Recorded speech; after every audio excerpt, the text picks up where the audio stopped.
Bonjour tout le monde, c'est moi. Bienvenue sur le deuxième épisode de My Podcast, podcast dédié au tricot.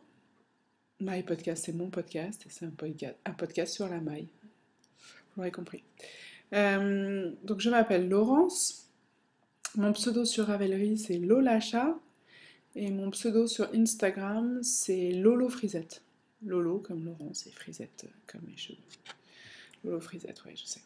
Je suis pas douée pour les pseudos.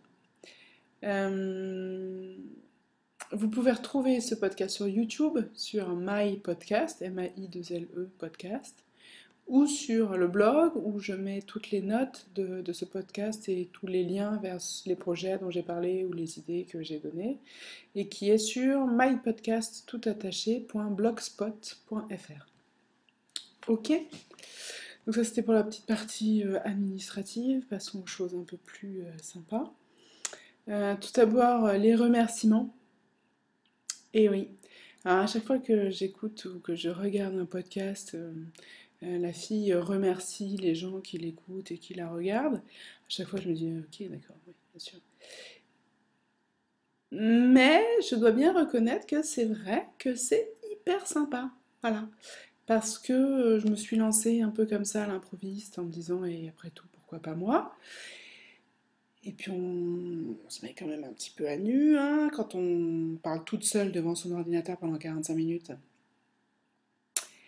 Et c'est quand même très sympa de voir qu'il y a des gens qui apprécient, qui prennent le temps de laisser un commentaire pour le dire, et c'est très très agréable, et donc je voulais remercier quand même. Bon, maintenant c'est de votre faute si je suis là à nouveau. Je suis récidive. Voilà. Donc merci beaucoup, sérieusement, c'est très agréable et ça fait très plaisir.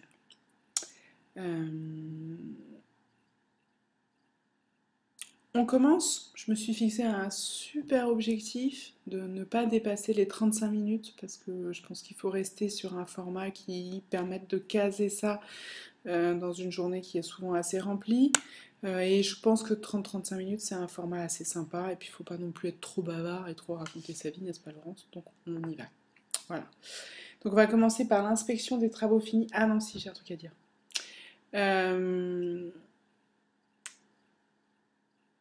Si on a le temps, je vous parlerai d'un projet boulet que j'ai donc prévu de terminer avant la naissance de ma fille, parce que oui, je suis encore enceinte par rapport à il y a 15 jours. Ouais. C'est pas la peine que je me lève, c'est pas mieux. Euh, Et donc, il me reste un projet boulet, mais le boulet du siècle, à terminer quand même avant d'accoucher. Sinon, il ne sera jamais fini, ça c'est sûr.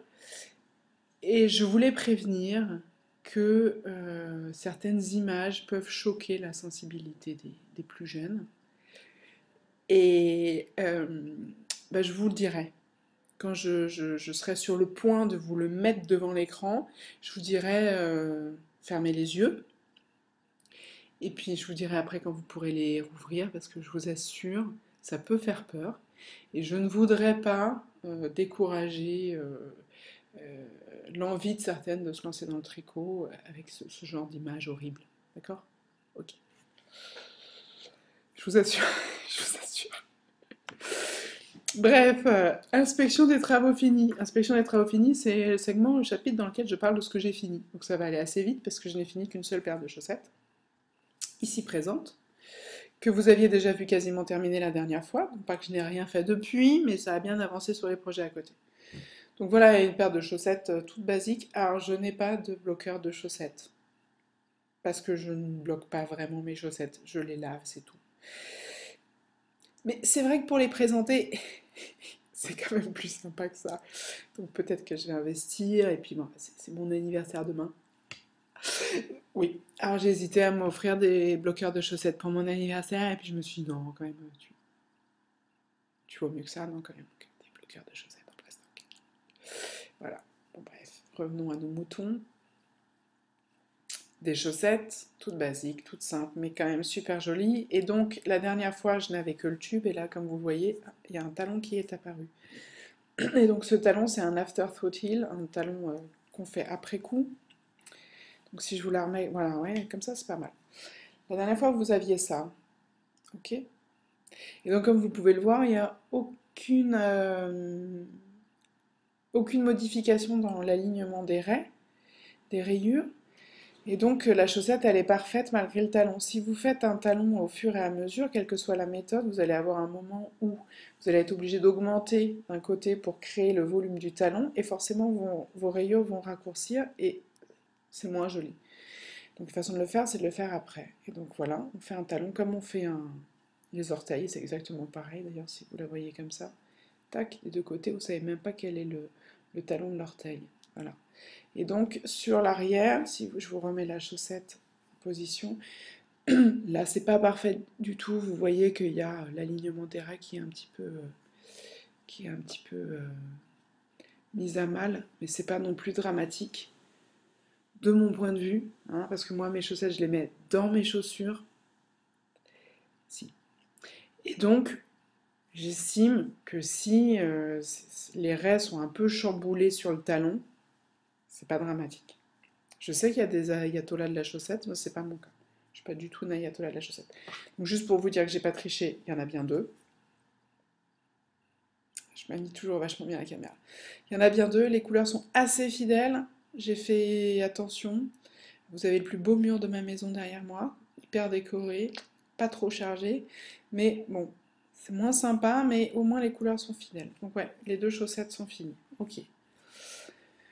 Next. Donc inspection des travaux finis, c'est tout ce que j'ai fini. Voilà. Alors, qu'est-ce que j'ai commencé depuis la dernière fois, ou sur quoi j'ai avancé? Donc en construction. En construction, la dernière fois, j'avais mon Nito Foudé. Mais j'ai toujours, et j'ai vachement avancé. Alors attention parce qu'il est compliqué à montrer le bonhomme.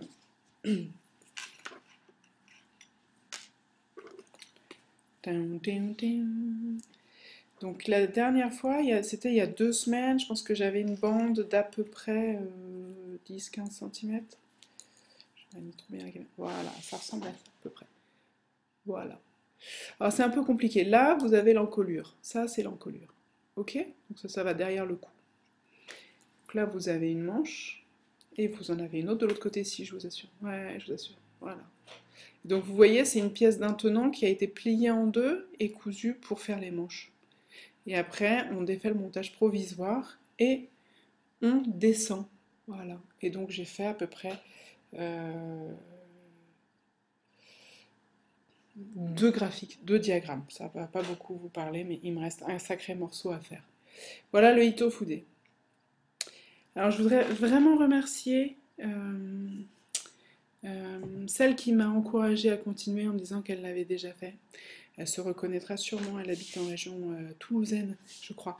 Et elle m'a laissé un mot sur Instagram en me disant que ça valait le coup de persévérer, qu'elle le portait beaucoup. Vraiment merci. Non, mais c'est vrai, parce que je luttais un peu sur la dentelle de ce projet.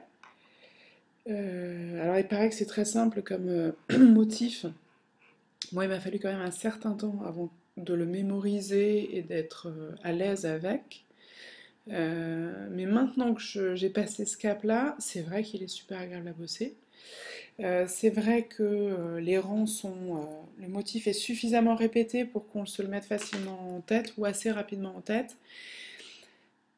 Et les rangs retours étant tout simples, c'est pas non plus un tricot. Il y a quand même des grosses phases de tricot sans trop de réflexion. Donc c'est vraiment un projet, pardon, c'est vraiment un projet agréable. Voilà. Donc merci beaucoup de m'avoir encouragée parce que je suis repartie là et du coup il avance et je suis contente. Je pense que la couleur euh, fera qu'il se mariera avec beaucoup de choses et je le porterai beaucoup. La forme, je vais peut-être vous le montrer fini quand même parce que vous vous rendiez un peu mieux compte de ce à quoi il ressemble fini. Voilà, le Ito Fude. Toc, toc, toc, toc. Voilà, donc c'est un joli gilet en dentelle. Hop, joli gilet en dentelle, tout ajouré. Et alors, pour que vous voyez bien de face, parce que mine de rien... Oh. Voilà, de face. Et de côté, c'est quand même celle que j'aime le moins de côté. Mais bon, Pas chipoter non plus, ça ressemble à ça. Et donc je le fais en ce fil-là. La mise au point est trop terrible. Old Mountain Hound, 100% Superwash Merino, qui est très bien. Et le coloris est grège. Mélange de gris et de beige. Grège, la mise au point fait peur. Ouh. Voilà, Itofude. Donc Itofude de Hiroko Fukatsu. Je vous renvoie sur le blog pour les liens vers mon projet, ma page Ravelry, sur laquelle il y a toutes les infos. J'espère qu'il va un peu se détendre au lavage, un parce qu'il est un peu juste en termes de taille, et deux parce qu'il fait un peu... il fait pas trop dentelle pour l'instant, mais je suis sûre que ça va s'arranger. Enfin, c'est une vraie bonne surprise. Ce patron, c'est une vraie bonne surprise. Il est construit de façon très originale et ça ajoute beaucoup au plaisir du tricot. Parce qu'on ne voit pas venir les manches, on ne voit pas venir l'encolure, et du coup on est un peu toujours à se demander ce que ça va donner à l'étape d'après, et ça c'est assez agréable, c'est frais, c'est rafraîchissant par rapport au gilet plus classique que j'ai l'habitude de tricoter avec le raglan, on sépare pour les manches, et on descend encore, c'est plus sympa. Donc grand merci à celle qui m'a encouragée à continuer, c'était bienvenu. Après, alors je vous avais dit que j'avais toujours une paire de chaussettes sur les aiguilles. Je vous avais demandé votre avis pour savoir, vous allez comprendre, pour savoir laquelle je montais en premier. Et puis en fait, j'ai monté aucune des deux. Et je suis partie sur une autre pelote. Après avoir vu le podcast de Moira, Les Aiguilles du Nord, que je vous incite à aller voir parce que c'est très sympa, et qui nous poussait à tricoter estival ou printanier. Et je vous avoue que ça m'a bien tenté. Je sais pas pourquoi, météo ambiante pas très sympa, ça a changé depuis, mais météo ambiante pas très sympa, et c'est vrai que peut-être qu'en tricotant de l'été, on le fera venir plus vite. Et donc j'ai cherché dans ma collection. J'ai décidé d'appeler mon stock de laine collection. Je trouve que c'est beaucoup plus flatteur que stash ou stock ou réserve. Collection, je trouve que c'est la classe. Voilà, j'ai une collection de fils que je fais vivre au fur et à mesure du temps et tout. Collection. Donc j'ai cherché dans ma collection des fils aux couleurs estivales et je me suis quand même rendu compte que j'étais sur des couleurs très foncées, très hiver, très machin. Donc petite réflexion sur mes prochains achats. Voilà, et donc je suis partie sur ce que j'ai trouvé très estival qui est... c'est un peu plus clair que ça. Ouais, c'est plus comme ça. Ah, celle-là, elle pique quand même. C'est bizarre parce que d'habitude ça pique et puis ça... Ce qui pique pas pique à l'écran, mais là ce qui pique dans la vraie vie ne pique pas à l'écran. Pas du tout. Donc celle-là, normalement, elle pique vraiment. Hein. Elle est vraiment orange, vous voyez? Orange avec des rayures roses. Ah, plus comme ça. Et la deuxième, elle est inversée. Voilà. Elle est rose avec des rayures orange. Je les mets côte à côte. C'est donc un set inversible. Tac, de Fibernaft Dye Works, dont je vous avais parlé l'autre fois. Je vous en avais montré deux qui étaient noirs et violettes. Bah, finalement, j'ai monté les oranges et roses qui, je trouve, pètent. Pardon. Dont les couleurs sont très pétantes. C'est quand même vachement plus joli. Dont les couleurs sont quand même très pétantes. Et qui, pour moi, sont très estivales, même si ce sont des chaussettes, c'est vrai. Sont très estivales et très lumineuses. Voilà, lumineuses, c'est pas mal. L'orange, la rose. Donc ça, je pense que ça va éclairer dans mes chaussures l'hiver prochain, ça. Voilà, et donc rose et orange, mes chaussettes Bollywood. Ça me rappelle mon enfance au bord du Gange. Pas du tout. Pas du tout. N'importe quoi. Grandi en région parisienne, n'importe quoi.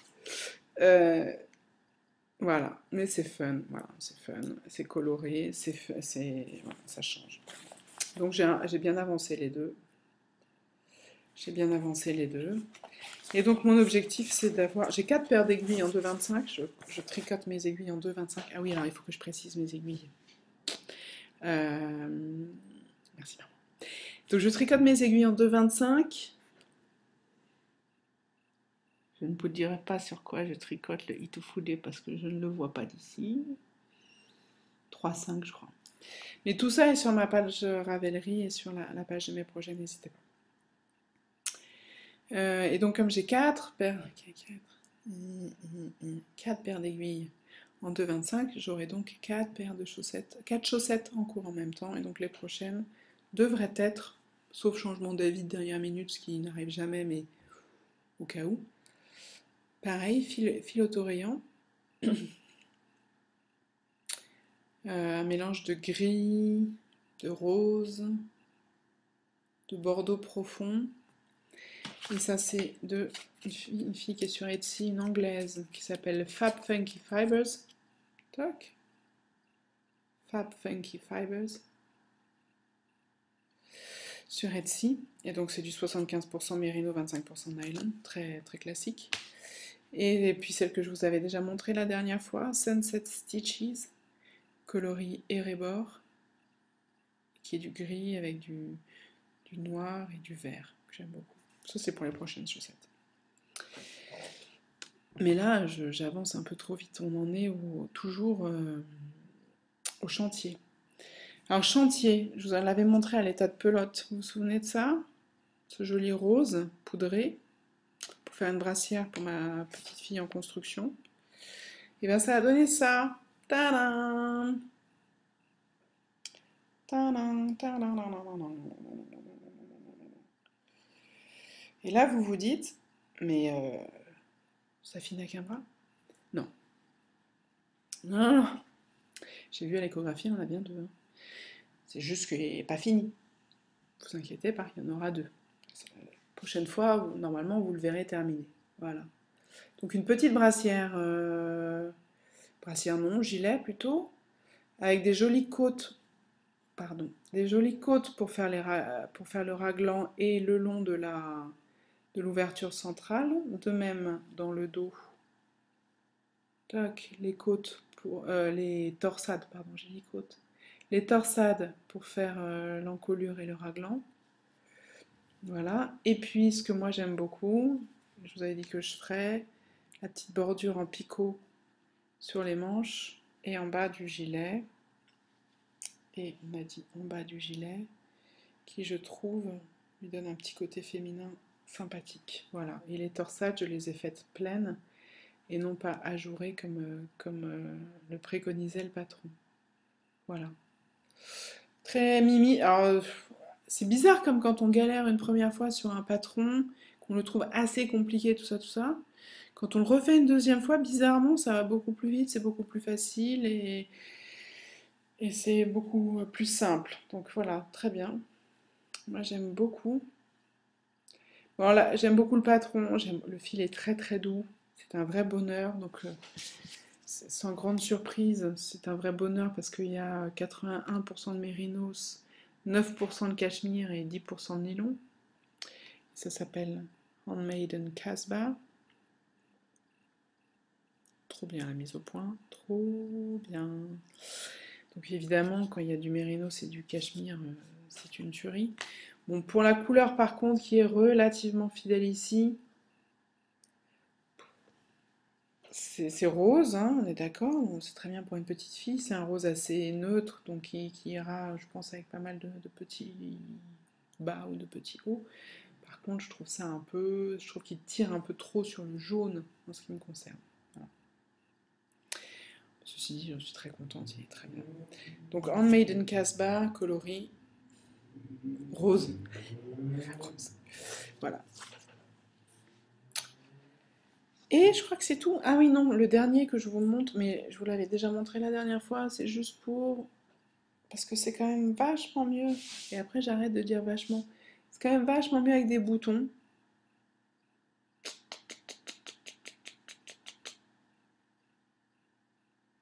Je kiffe. Voilà, un petit bouton en bois. Vous voyez, non mais c'est le mauvais côté, là.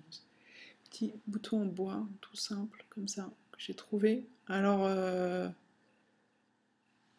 puisque je n'ai pas eu de retour à ma question, est-ce que vous avez des bons plans pour trouver des jolis petits boutons? Vous gardez vos bonnes adresses pour vous. Je me suis sentie absolument obligée d'aller dépenser une fortune en ligne pour acheter ces boutons et puis d'autres. Ils sont super jolis. Ils sont super jolis. Ils m'ont juste coûté plus cher que la laine, mais ils sont super jolis. Ils viennent d'Angleterre et la marque s'appelle Textile Garden, www.textilegarden.com. Elle a un choix phénoménal. Ouais, j'aime bien phénoménal comme mot, je trouve que c'est joli. Elle a un choix phénoménal en bois, en métal, en plein de choses. Il y en a pour tous les goûts. Elle livre vite. Moi, j'étais super, super, super contente. Bon, très bien. C'est un nouveau mois. Pour des raisons techniques indépendantes de notre volonté, l'enregistrement s'est arrêté tout à l'heure. Et donc, je reprends. Ou plutôt hier. Bon, voilà. Désolée. Petit problème technique que j'ai résolu avec Maestria, mais toute seule. Voilà, je reprends. Donc j'en étais à surplan, les projets à venir. Et donc je voulais vous parler d'un projet que je vais faire qui est une couverture en crochet, en granny pour ma petite fille à venir. Alors, les granny, si vous ne savez pas ce que c'est, ce sont des petits carrés en crochet. Je vous montre. Et là, si vous vous dites, elle est en train de se mamiser à mort, la fille, non. Et puis, même si c'était vrai, j'assume. Voilà, complètement. Je vous montre le modèle. Tac. Tac. Hop. Super les reflets, non? Super, je trouve trop super. Voilà. Donc, ce sont des carrés granny unis. L'inspiration vient de Attic 24. Alors, si vous ne connaissez pas Attic 24, si vous aimez le crochet, ou si vous n'aimez pas le crochet parce que vous trouvez ça trop ringard, je vous incite très fortement à aller voir le blog de Lucie, d'Attic 24, A2TIC 24, je mets le lien dans les notes du podcast, dont j'adore le style, dont j'adore le goût pour les couleurs, et qui fait de très jolies choses, très sympas, très gaies, très lumineuses, en crochet, et notamment tout un tas de couvertures, toutes plus sympas les unes que les autres. Donc, une couverture avec des carrés de crochet. Voici les couleurs. Je vais commencer par la plus foncée. Donc un violet. Vous avez deviné la marque là? Un violet. Un mauve. Les couleurs sont relativement fidèles. Un lilas. Parme. Parme. Plutôt parme. Et là, il me manque une main pour la dernière couleur. Hop, un rose pâle. Un rose poudré. Voilà. Hop. Si je vous les mets comme ça, c'est pas mal aussi. Voilà. Donc 4 couleurs. J'ai déjà fait 2 petits carrés. Si je vous les mets à l'endroit, ce sera encore mieux. Hein. Qu'est-ce que vous en pensez? À l'endroit, donc. L'autre endroit. L'autre, Laurence, l'autre endroit, tu sais. Voilà, 2 petits carrés. Alors, je débute. J'ai pas trop l'habitude des carrés, ça se voit, je sais. J'ai bon espoir qu'avec la pratique et, une certaine bonne volonté aussi, peut-être de leur part, ce soit plus carré, plus homogène. Mais voilà. Alors je sais, les carrés sont petits, on m'a dit, mais tu vas t'embêter à les assembler. Si tu les fais aussi petits, fais des carrés plus grands. La plupart des couvertures en crochet ont effectivement au moins un ou voire deux, trois tours de plus. Effectivement, plus les carrés sont grands, moins on en a pour faire de la surface, et moins on se fatigue à assembler. Bon. Sauf que c'est une couverture de bébé, c'est pas un plaid pour un lit, donc c'est une couverture qui à terme fera 50 cm par 70, quelque chose comme ça, donc pas gigantesque. Je trouve ça plus joli de faire des petits carrés. Et je me dis que ça fera quelque chose de plus souple peut-être, si ce sont des petites pièces assemblées, que si ce sont des grandes pièces. On verra bien. Voilà. Et en fait, je les assemble au fur et à mesure, je les coupe pas tous après je les assemble au fur et à mesure, voilà, je pique les mailles. Merci Sandra pour m'avoir montré comment on fait. Euh, au fur et à mesure et je les coupe pas ensemble après, donc là c'est moins lourd à faire. Alors ceci dit, je sais pas si... Alors la laine, c'est de la bergère de France idéale. Parce que la idéale, elle est idéale. Private joke pour Nadège, ça, ma copine Nadège. Voilà. En idéal de bergère de France, qui est très bien, euh, qui se tricote ou se crochette en 3,5 et qui est à 40% de laine peignée, 30% d'acrylique et 30% de polyamide. Parfait comme entretien pour un petit bout. Donc, et comme les couleurs sont un petit peu camailleux, hein, on peut dire que c'est camailleux ça, ouais quand même, et que je trouve ça un petit peu terne. Ah, c'est bien comme ça aussi, Laurence. Ouais, c'est pas obligé de mettre sous le nez de tout le monde. Et comme c'est un peu terne, je rajouterais peut-être. J'ai une pelote de grenadine, je crois, qui, qui est très pétante et que je mettrais peut-être un carré par-ci par-là pour réveiller un peu le tout. Voilà. À suivre. À suivre. Ce sera un projet à faire sur juillet. Et comme il nous reste du temps, vous allez avoir droit, bande de petits vénards, au projet boulet ultime. Alors, avant de vous montrer la chose, un petit peu de contexte. Vous pouvez garder les yeux ouverts encore pour l'instant. Donc j'ai commencé le tricot, j'ai recommencé le tricot il y a 5 ans, en 2010, pendant ma première grossesse. Et je crois que c'est à AEF en 2012 ou 2013, je crois. Non, en 2011, je suis tombée sur Hélène Magnusson. En 2012. Je suis tombée sur Hélène Magnusson. Hélène Magnusson, si vous ne la connaissez pas, c'est une designer de tricot, une Française qui est installée en Islande depuis plus de 20 ans, je crois, qui a fait des études d'art textile en Islande et dont la passion dans la vie est de remettre au goût du jour, réécrire, recréer le tricot islandais des années passées, du passé. Voilà.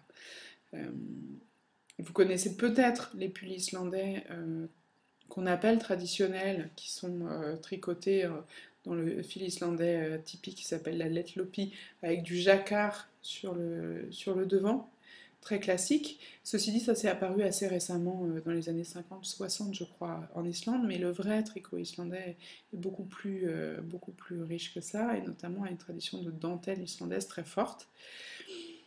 Bref, Hélène Magnusson est connue pour ses patrons de tricot islandais avec un goût moderne, un petit peu de twist très sympa. Et pour faire certains de ses patrons, et notamment la dentelle, elle a recréé un fil qui n'existait plus, qui est le fil dentelle islandais, qui est très particulier puisque les moutons islandais sont eux-mêmes très particuliers. C'est un fil extraordinaire. Et donc elle a une histoire d'amour avec l'Islande, une histoire d'amour avec ses fils, et donc elle a créé ces fils qu'elle a appelé Love Story. Love Story. Hop. Et Hélène Magnusson, c'est de la laine, c'est 100% laine islandaise. C'est du fil dentelle, fin, non blanchi, non traité, etc. Du vrai fil dentelle islandais traditionnel. Donc un produit un peu exceptionnel. Je trouve cette démarche fantastique, je trouve que c'est très courageux. J'aime beaucoup ce côté histoire, tricot qui a une histoire, fil qui a une véritable histoire. Ces moutons descendent des moutons amenés par les Vikings lors de la colonisation de l'Islande, et ils sont restés sans mélange depuis, donc c'est une laine qui est très particulière. Voilà. Vous voyez, elle est un peu floutée. Je ne sais pas si vous voyez bien. Ouais, voilà. Là, vous voyez, elle est un peu floutée. C'est de la laine dentelle. Bon. Et donc, j'ai flashé là-dessus et j'ai acheté lors de ce salon, bon, je ne me souviens plus de l'année, mais tout le monde s'en fiche, j'ai acheté 4 écheveaux de cette laine-là, dont je suis d'autant plus fière qu'elle a énormément de mal à le faire produire parce que techniquement c'est apparemment extrêmement compliqué de filer ce fil. J'ai acheté 4 écheveaux et elle n'en a plus. C'est de l'or en bas en fait. Bref, 4 écheveaux et je lui ai acheté le livre de patron de châles islandais traditionnels. Voilà. Je voulais me lancer dans les châles et je voulais creuser cette notion de tradition islandaise. Voilà. Donc j'ai acheté le livre, comme ça, qui n'existe bien sûr qu'en format papier, et je vous rassure, je suis quand même pas complètement neuneux, il est vendu avec la traduction en français. Juste pour celles qui pourraient croire que, en plus, que pour apprendre à tricoter un châle, je me serais mise à l'islandais. No way. Il n'y a pas moyen. Donc non. Et donc je me suis lancée dans ce châle islandais. Donc je vous montre le patron. C'est le châle coquillage. Je vais pas faire semblant d'essayer de vous le prononcer en islandais, c'est même pas la peine. Voilà, c'est le châle coquillage. Donc vous voyez peut-être les... Non, c'est de l'autre côté. Je vais essayer de changer de main, de façon... Voilà. Vous voyez peut-être les motifs en forme de coquillage, de coquille, voilà. Donc c'est une étole en fait, si vous voulez, c'est un châle très long, rectangulaire, avec un nuancier de couleurs sur les extrémités que moi je n'ai pas reproduit puisque je le fais uni violet, et je le trouve assez sympa, relativement élégant et qu'on pourrait porter comme une écharpe. Donc très bien. Le souci, c'est que cette laine, aussi intéressante et autant chargée d'histoire soit-elle, elle est juste très désagréable à tricoter. Mais vraiment. Elle gratte, elle fait transpirer les doigts, elle est assez irrégulière. C'est-à-dire qu'il y a des moments où elle est particulièrement fine, et bien sûr, je ne vais pas vous montrer d'endroit là. Elle est particulièrement fine, on a l'impression qu'il n'y a plus rien du tout, qu'on tricote avec un fil de couture. Et il y a d'autres fois où elle est beaucoup plus épaisse, et bon, bref, elle gratte à mort, voilà, donc ça fait quelque chose qui gratte à mort. Et alors, je vous montre, et alors en plus, j'ai choisi un patron qui me semblait simple, un patron rectangulaire, sans augmentation, sans diminution, en me disant, c'est déjà de la dentelle, te complique pas la vie avec des augmentations. Je voulais aussi quelque chose qui me plaisait, accessoirement, et il y a quand même beaucoup de patrons qui sont un peu trop tradis. Et en fait, pas du tout, c'est un patron compliqué puisque même les rangs retours sont en dentelle et donc on est obligé d'être concentré à l'aller et au retour en permanence. Et j'ai beau avoir fait à peu près 30% du châle aujourd'hui, je suis pas capable de mémoriser, je suis pas capable de savoir où j'en suis dans le motif en ce moment. Donc c'est pas du tout le tricot zéro cerveau. Voilà. Et donc attention, c'est là que je dis âme sensible, s'abstenir. Est-ce que vous êtes prête à voir cette horreur qui pour l'instant donc n'a pas été lavée, n'a pas été bloquée. J'attends tellement du lavage et du blocage que j'ai peur d'être extrêmement déçue. Attention, fermez les yeux. Ça vient. Ta, ta, ta, ta, ta, ta, ta. C'est horrible, hein? Ouais, c'est horrible. Voilà, en plus, comme je suis devant, vous voyez encore moins. Si je me bouge un petit peu, voilà, ouais, ça fait ça. C'est vraiment monstrueux ce truc. Et donc si je vous mets le motif en gros, ouais, c'est pas mieux, hein. Ni de près, ni de loin, c'est toujours aussi laid, et en plus je vais vous donner le mal de mer. C'est une horreur ce truc, c'est une horreur. Voilà, bon. J'y ai passé beaucoup de temps, trop pour abandonner. De toute façon, je ne vois pas ce que je pourrais faire d'autre avec ce fil. Je sais, oui, je sais. sais qu'il va s'assouplir au lavage. Bon. Il me reste encore 2 pelotes et demie à faire. J'ai fait à peu près 30%. Et donc ça fait un an et demi qu'il est sur mes aiguilles, ce qui, pour quelqu'un qui tricote depuis 5 ans seulement, est quand même un sacré score. Et je vraiment dans la tête de le finir avant la naissance de ma fille, parce que sinon, jamais, mais jamais, jamais il ressortira du stock. Donc voilà le projet. Et alors je vous en ai parlé, parce que maintenant que vous l'avez vu, et maintenant que j'ai dit à la terre entière que j'allais le faire, je vais le faire. Hein, parce que sinon... Donc je me dis comme ça, t'es obligé, tu l'as dit, tout le monde tu t'en as parlé à tout le monde, à toi de le faire. Voilà. Oh. Voilà, donc après les encours et après avoir fini le Itofude, je m'attaquerai à ça. Avec au milieu quand même quelques chaussettes et autres projets sympas comme le crochet pour détendre un petit peu l'atmosphère. Voilà. Dites-moi que vous aussi vous avez des projets boulets. Dites-moi que vous aussi vous avez des trucs dans lesquels vous êtes embarqués en vous disant mais où est-ce que je vais? Moi c'est le chat le coquillage islandais. Voilà, voilà pour aujourd'hui. Oui non, j'ai quand même été longue là. Dernière partie événement. J'ai toujours mon cours de filage qui est prévu le 4 juillet chez Lille Wiesel à Paris. Lille Wiesel, c'est une mercerie qui est passage du Grand Cerf à Paris et qui vend aussi en ligne, lillewiesel.com ou lillewiesel.fr, qui est une des plus belles, si ce n'est la plus belle mercerie que je connaisse. Vraiment. Et en plus, les filles sont très sympas. Et puis samedi, dans 3 jours, c'est la journée mondiale du tricot. Si. Et j'ai été contactée par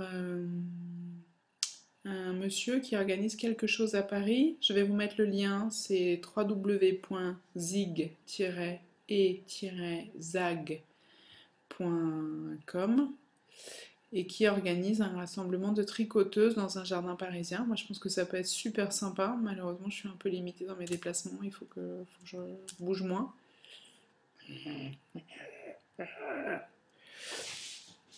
Donc je ne pourrais pas y aller, mais ça peut être très sympa, surtout qu'il prévoit très beau samedi, donc amusez-vous bien et puis racontez-moi à celles qui y seront. La prochaine fois, je me dis que je ferais bien une petite synthèse des projets pour bébé, puisque ça a été, ou c'est encore mon sujet tricot du moment. J'ai passé un petit peu de temps à éplucher les projets bébés sur Ravelry et sur mes designers préférés. J'ai tricoté quelques petits trucs et j'ai quand même fait quelques belles découvertes. Donc je me dis que ça peut servir parce que le tricot pour bébé c'est quand même quelque chose de récurrent dans l'univers du tricot. On est toujours à la recherche de quelque chose d'un peu nouveau, d'un peu différent qu'on n'a pas déjà vu, tout en étant pratique, utile, nanana. Et donc j'ai déjà quelques petites idées là-dessus, mais on s'en parlera la prochaine fois. Je vais vous laisser là. Merci à tous et toutes de m'avoir suivi jusque-là.